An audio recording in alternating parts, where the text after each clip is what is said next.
Ушундай экен. Кубанып жашайм десең, кумурскадай иштегин. Ит сени тиштесе, сен итти тиштебе. Бардык адамда кемчилдик бар. Андыктан кемчилдиктериңе кей бербе. Бирок эч качан жасалма күлүп арамза болбо. Ишиң болбой жатса, кайрадан жасагын.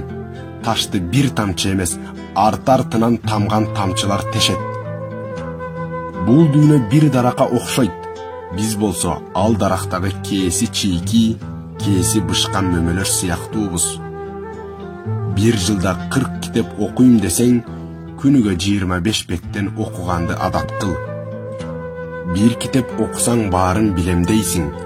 2 китеп окусаң акылыңдан шек санай баштайсың. 3 китеп окусаң эч нерсе билбей турганыңды түшүнөсүң. Бардыгы узак жашагысы келет. Бирок бири да картайгысы келбейт. Күзгүдөн өзүңө өзүң жакпай жатсаң, күзгүнү эмес, өзүңдү оңдо. 10 сомуңуз түшүп калса, аны табыш үчүн 100 сомуңузду коротосузбу? Албетте жок. Анда бирөөнүн сиз жөнүндө 5 мүнөт былжыраганы үчүн кымбат убактыңызды коротпоңуз. Бул дүйнөнү жакшы билсең, алданбайсың. Тиги дүйнөнү жакшы түшүнсөң, алдабайсың.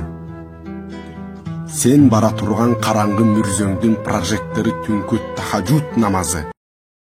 Жалгыздыктын эң жаманы сени түшүнбөгөндөрдүн арасында калуу. Күн бардыгынын башына бирдей тиет.